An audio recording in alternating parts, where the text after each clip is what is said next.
নমস্কার, কেমন আছেন সবাই? রান্না ভালোবাসিতে আরও একটা নতুন রেসিপি নিয়ে সবাইকে স্বাগত জানাই। আজ আমাদের রেসিপিতে থাকছে হেলদি ব্রেকফাস্ট রেসিপি। এটা ব্রেকফাস্টও বলতে পারেন, আবার ডিনারও বলতে পারেন। ডিনার বা ব্রেকফাস্ট যাই বলুন না কেন, এটা একটা হেলদি রেসিপি। আজ আমি সেটাই আপনাদের সাথে শেয়ার করব। আসুন তাহলে আমরা সেটা এখন দেখে নেব। আমি কথা বলতে বলতে কিছুটা মুগ ডাল ভেজে নিয়েছি, খুব হালকা করে ভেজে নিয়েছি। মুগ ডাল ভাজার সময় যখন সুন্দর একটা মুগ ডাল ভাজার গন্ধ বেরিয়ে আসবে, ততক্ষণ পর্যন্ত মুগ ডালটা আমি ভেজে নিয়েছি। ভাজার সময় খেয়াল রাখবো যেন মুগ ডাল লাল হয়ে না যায়। সুন্দর একটা গন্ধ বেরিয়ে এলেই সেটা নামিয়ে নেব। আর আমি এখানে 1 চামচ মতো গোটা জিরে ভেজে নিলাম। এটাও হালকা করে ভেজে নিলাম। এটা ঠান্ডা করে গুঁড়ো করে নেব।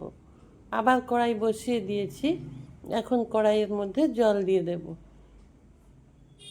জল দিয়ে জলটা গরম হওয়ার জন্য সময় নিয়ে নেব। আর ততক্ষণে ওই যে মুগ ডাল ভেজে রেখেছিলাম ওটা ভালো করে ধুয়ে নেব। 2-3 বার ভালো করে জল দিয়ে মুগ ডালটা আমরা ধুয়ে নেব। ভালো করে এটা ধুয়ে নেবেন। ডালের মধ্যে বেশ সাদা একটা পাউডার থাকে, সেই পাউডারটা চলে গিয়ে যতক্ষণ না স্বচ্ছ জল বেরিয়ে আসছে ততক্ষণ আমাদেরকে এটা ধুয়ে নিতে হবে। এই মুগ ডালটা আমি 3 থেকে 4 বার ধুয়ে নিয়েছি। ধুয়ে একদম পরিষ্কার করে নিয়েছি। তারপর ওই গরম জলের মধ্যে দিয়ে ডাল সেদ্ধ হতে দেব। ডাল ততক্ষণ সেদ্ধ হতে দেবেন যতক্ষণ না ডালটা 50% সেদ্ধ হচ্ছে। দেখুন ডাল ফুটতে শুরু করেছে। এখন এই যে ডালে যে ফেনাগুলো জমে উঠেছে ওগুলো ফেলে দেব। এগুলোতে ডালের কিছু ময়লা থাকে, আর এটা না ফেলে দিলে ডালের টেস্ট অত ভালো হয় না। এটা ফেলে দিলে ডালের স্বাদ খুব ভালো হবে। তারপর ওটা ফেলে দিয়েছি। এখন ওটা সেদ্ধ হোক, ততক্ষণে চলুন আমরা একটু আটা মেখে নেব। এখানে আমি 1 বাটি আটা নিয়েছি। আমি প্রয়োজন মতো, আপনারা সেই অনুপাতে আপনাদের প্রয়োজন যতটা সেটা বুঝে আটা নিয়ে নেবেন। এই রেসিপিটা ময়দা দিয়েও করতে পারেন, কিন্তু আমি যেহেতু এটা হেলদি বানাবো সেই জন্য আটা দিয়েই করলাম। আর এখানে দিলাম নুন, শুধুমাত্র নুন দেব। নুন দিয়ে আমরা যেভাবে রুটি বানাই সেইভাবে আটাটা মেখে নেব। বারে বারে অল্প অল্প জল দিয়ে আটা মাখবেন। একসাথে বেশি জল দিয়ে দেবেন না, তাহলে আটা মাখাটা নরম হয়ে যেতে পারে। সেই জন্য বলছি অল্প অল্প বারে বারে জল দিয়ে সুন্দর একটা রুটির মতো ডো বানিয়ে নেবেন। একদম যেভাবে আমরা রুটি বানাই ডো সেরকমই হবে। এই যে দেখুন ডোটা আমি বানিয়ে নিয়েছি। এখন এই ডো একটা বাটির মধ্যে রেখে দেব আর ঢেকে 10 মিনিট রেস্টে রেখে দেব। আর ততক্ষণে আমরা দেখে নেব ডাল সেদ্ধ হয়েছে কিনা। আর আপনারা যারা আমার ভিডিওটা দেখছেন, আপনাদের বলছি যদি লাইক দিতে ভুলে গিয়ে থাকেন তাহলে একটা লাইক দিয়ে দিন প্লিজ। 10 মিনিট পর দেখুন এটা নিয়ে এসেছি। আবার ওটা একটু ভালো করে মেখে নেব।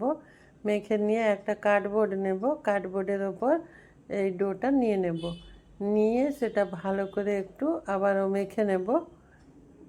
মেখে নেওয়ার পর তারপর এটা একটা লম্বা আকৃতি দিয়ে সেটা ছোট ছোট করে লেচি কেটে নেব, ঠিক যেভাবে আমরা রুটির লেচি কেটে নিই আর কি। আর তার থেকে বড় কেটে নিলেও অসুবিধা নেই, যে কোনো সাইজে আপনি এখানে কেটে নিতে পারেন। এই যে সব লেচিগুলো কেটে গোল করে নিয়েছি। এখন আমরা যেভাবে কার্ডবোর্ডের ওপর আটা বা ময়দা ছড়িয়ে রুটি বেলে নিই, সেই একইভাবে একটা রুটি বেলে নেব। আর খুব বেশি পাতলা করব না, ঠিক যেভাবে আমরা রুটি বানাই সেইভাবে এটা বানিয়ে নেব। নিয়ে দেখুন এই যে এরকম একটু মোটা আছে। তারপর একটা গ্লাস নিয়ে নেব। গ্লাস কিংবা বাটি নিয়ে নেবেন। নিয়ে এইভাবে গোল গোল করে এটা কেটে নেবেন। এই যে দেখুন আমি ঠিক এইভাবে কেটে নিচ্ছি। একটু ভালো করে চেপে চেপে এটা কেটে নেবেন। এই যে এইভাবে পুরো রুটিটা থেকে কেটে নেব। আর এক্সট্রা যে রুটিটা থাকবে ওটা তুলে নেব। ওটাকে আমি আবার গোল পাকিয়ে আবার এইভাবে একইভাবে রুটি বেলে নিতে পারবো। এই যে এক্সট্রা রুটিটা এইভাবে তুলে নেব। তুলে নেওয়ার পর দেখুন এই যে যেগুলো আমি কেটে নিয়েছি গোল গোল করে রুটিগুলো, এগুলো প্রত্যেকটা দেখুন একটা করে হাতে নেব, নিয়ে কিভাবে আমি ওটা মুড়ে নিচ্ছি দেখুন এইভাবে। এই যে সিঙ্গাড়ার মতো ঠিক দেখতে হচ্ছে, তিন কোণা। এটা আপনি চার কোণাও করতে পারেন, তিন কোণাও করতে পারেন। আরও একদিন আমি চার কোণা বানিয়ে দেখাবো। আজ প্রত্যেকটা আমি ত্রিকোণ আকৃতির এইভাবে বানিয়ে নিচ্ছি। এই যে ফুটোগুলো আছে তিনটে, এগুলো আমরা চেপে বন্ধ করে দিতে পারি, যে কোনোভাবে করে নিতে পারি। কয়েকটা আমি বন্ধ করেও দেখিয়ে দেব। সব দিকগুলো একটু ভালো করে চেপে দিলে ওই ফুটোগুলো বন্ধ হয়ে যাবে, সেটাও ভালো হবে। এই যে দেখুন এইভাবে ধরবেন, এই যে তিনটে আঙুল তিন জায়গায় দিয়ে চেপে দেবেন, ব্যাস। এই যে দেখুন, এবার আপনারা চাইলে এই ফুটোগুলো এইভাবে বন্ধ করে দিতে পারেন, এভাবেও ভালো হবে। দুরকমভাবেই আমি সবগুলো বানিয়ে নেব এক এক করে। খুব একদম কঠিন নয়, খুব সহজ পদ্ধতি। দেখুন এই তো আবার হয়ে গেল। এইভাবে খুব তাড়াতাড়ি হয়ে যাবে। ডাল সেদ্ধ হতে বসিয়ে দিয়ে এই পুরো প্রসেসটা আপনি করে নিতে পারবেন। খুব সুন্দর লাগে খেতে, খুব অসাধারণ একটা রেসিপি। আমরা যেদিন নিরামিষ খেয়ে থাকি সেদিন এইসব রেসিপিগুলো মানে খুব উপযুক্ত একটা রেসিপি, হেলদি, আবার পেটও ভরবে, খুব স্বাদও সেরকম ভালো। সেই জন্য বলছি নিরামিষ দিনের জন্য উপযুক্ত একটা রেসিপি। এই যে দেখুন মুগ ডাল সেদ্ধ হয়ে গেছে, কিন্তু পুরোপুরি সেদ্ধ হয়ে গলে যায়নি, একটু গোটা গোটা আছে। এখন ওখানে আমি গরম জল দিয়ে দিলাম। জলটা অবশ্যই গরম জল দেবেন, বেশি করে একটু জল দিতে হবে, কারণ ওই রুটিগুলো সেদ্ধ হবে, সেই জন্য একটু বেশি জল লাগবে। আবারও একটু জল দিয়ে দেব। আর এর মাঝে আমি একটু হলুদ দিয়ে দিয়েছিলাম, যেটা আমি আপনাদের দেখাতে পারিনি। অল্প পরিমাণে হলুদটা দিয়েছিলাম, সেটা দেখেই বোঝা যাচ্ছে। এখন পরিমাণ মতো নুন দিয়ে দিলাম, দিয়ে ভালো করে মিশিয়ে দেব। মিশিয়ে ওটা আবার ফুটতে দেব।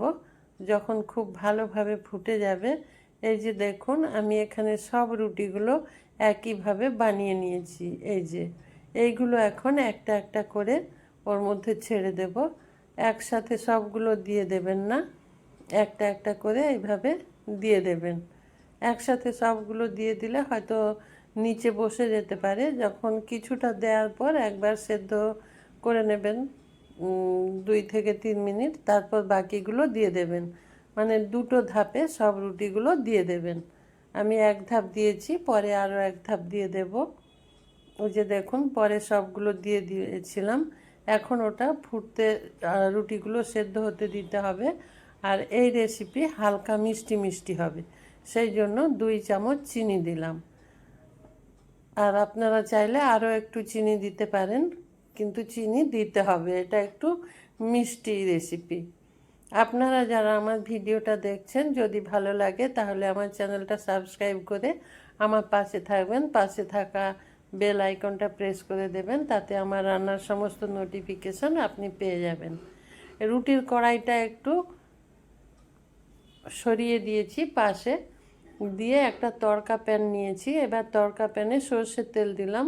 সর্ষের তেল অল্প পরিমাণেই দিলাম, যেহেতু এটা একটা হেলদি রেসিপি। তেলের মধ্যে দিয়েছি 2টো গোটা শুকনো লঙ্কা, মাঝখান থেকে কেটে দিয়েছি, 1/2 চামচ জিরে, একটা তেজপাতা, আর অল্প পরিমাণে হিং দিয়েছি। দিয়ে সেটা ভালো করে একটু ভেজে নিয়েছি। এরপর কড়াইটা আবার উনুনে নিয়ে আসবো, নিয়ে এসে ওই তড়কা ওর মধ্যে দিয়ে দেব। দেওয়ার পর আবারও 2 মিনিট রান্না করে নেব, এই তড়কার ফ্লেভার মিশে যাওয়ার জন্য খুব ভালোভাবে রেসিপির সাথে। সেই ততক্ষণ আরও একটু রান্না করে নেব। আর এর মাঝে নুন মিষ্টিটা একটু টেস্ট করে নেবেন, আপনার পছন্দ মতো মিষ্টি ব্যবহার করবেন। দারুণ সুন্দর একটা রেসিপি, আর নিরামিষ দিনের জন্য খুব সুন্দর উপযুক্ত একটা রেসিপি। এ দেখুন কত সুন্দর হয়েছে, খেতেও ততই সুন্দর লাগবে। আপনারা যারা আমার সঙ্গে এতক্ষণ ছিলেন তাদের রেসিপিটা যদি ভালো লেগে থাকে লাইক কমেন্ট শেয়ার করবেন। ভালো থাকবেন সবাই, সুস্থ থাকবেন। নমস্কার।